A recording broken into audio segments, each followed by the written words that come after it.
कि 96,552 स्कूलों में लड़कियों के लिए टॉयलेट तक भारत में सिर्फ चुनाव की ही बात होगी। देश में शिक्षा का क्या स्तर पहुंच गया है, क्या व्यवस्था है। यहाँ पर एक जगह बम्पर वृद्धि हुई है और वो है प्राइवेट स्कूलों में, जहाँ हर पार्टी खुद को पिछड़ों की सरकार बताती है, पर शेड्यूल कास्ट के बच्चों की ग्रॉस इनरोलमेंट रेशियो की बात करें तो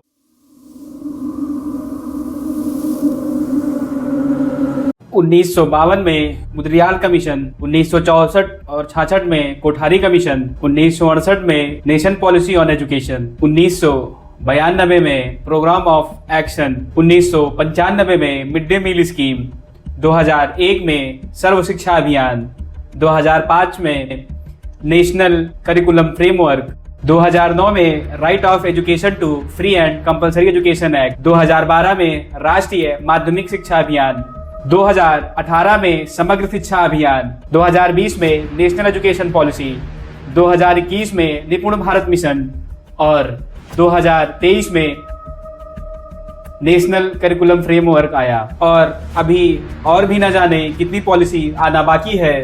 स्वामी विवेकानंद जी ने कहा था, अगर गरीब बच्चा शिक्षा लेने नहीं आ सकता तो उस तक शिक्षा जरूर पहुंचनी चाहिए। पर अभी हाल ही में आई नीति आयोग की रिपोर्ट आपको दर्शाती है कि देश में शिक्षा का क्या स्तर पहुंच गया है, क्या व्यवस्था है। हाल ही में आई नीति आयोग की रिपोर्ट देश में शिक्षा व्यवस्था पर गंभीर प्रश्न चिन्ह खड़ा करती है। इस रिपोर्ट के अनुसार जहां 2014-15 में स्कूल इनरोलमेंट 26.95 करोड़ था, वह अब 2024-25 में गिरकर 24.69 करोड़ हो गया है। भारी भरकम टेक्नोलॉजी और आर्टिफिशियल इंटेलिजेंस के दौर के बाद भी यहाँ पर एक जगह बम्पर वृद्धि हुई है और वो है प्राइवेट स्कूलों में, जहां 2014-15 में 8.56 करोड़ यानी 31.7% इनरोलमेंट हुआ। वहीं 2024-25 में देखें तो 9.54 करोड़ यानी 38.8% इनरोलमेंट पहुंच गया। यह दिखाता है कि सरकार की कितनी मंशा है कि गरीब बच्चे भी पढ़ें। Gross enrolment ratio primary level के एजुकेशन की बात करें तो 2014-15 में जब बीजेपी की नई सरकार बनी थी तब 107.38% था।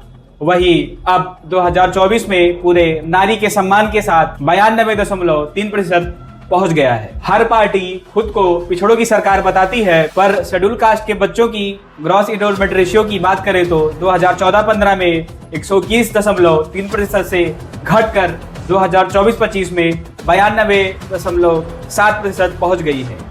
नीति आयोग की रिपोर्ट यह दिखाती है कि देश में शिक्षा का स्तर कैसा होता जा रहा है। रिपोर्ट के मुताबिक 1000 स्कूल ऐसे हैं जहां एक भी इनरोलमेंट नहीं हुआ है, लेकिन उन्हें अभी भी सारे रिसोर्स मिल रहे हैं। वहीं कई स्कूल सिर्फ एक शिक्षक पर चल रहे हैं। साथ ही 1 लाख से ज्यादा स्कूलों में बिजली की सुविधा नहीं है। जी हाँ, हमारे भारत में। जबकि 96,552 स्कूलों में लड़कियों के लिए टॉयलेट तक उपलब्ध नहीं है। ये एक मूलभूत सुविधा होती है। यह है पूरे देश की शिक्षा की हालत। क्या देश ऐसे विश्वगुरु बनेगा?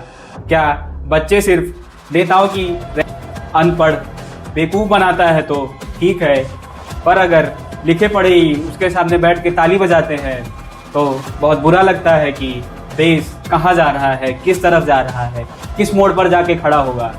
क्या यही दिन के लिए लोकतंत्र है? क्या इस तंत्र के लिए लोग उतना उपयोग नहीं कर पा रहा है जिससे वह अपने देश में पढ़ने वाले बच्चों के लिए कुछ कर सके? क्या भारत में सिर्फ चुनाव की ही बात होगी?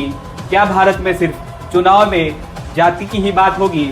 क्या भारत में सिर्फ जाति के आधार पर लोगों को बांटा जाएगा? अपने जाति वालों को वोट दीजिएगा, पर आपके बच्चों का भविष्य, आपके देश का भविष्य सिर्फ आपके हाथ में है। एजुकेशन ही है जो आपको जीवित करेगी। सोच बदलिए, सभी पार्टियों की कार्यशैली भी बदल जाएगी। सभी पार्टियों को पता है कि देश में अभी भी ज्यादातर लोग पढ़े लिखे नहीं हैं, इसीलिए वे जात की बात करके लोगों को धर्म की राजनीति करके बांट रही है, सिर्फ वो अपना फायदा देख रही है। आप खुद के बारे में सोचिए, अपने भविष्य के बारे में सोचिए, अपने बच्चों के भविष्य के बारे में सोचिए, अपने देश के भविष्य के बारे में सोचिए। क्या देश ऐसे आगे बढ़ेगा? बच्चों को पढ़ाइए, बच्चों को आगे बढ़ाइए। कोई अधिकारी से डरने की जरूरत नहीं है।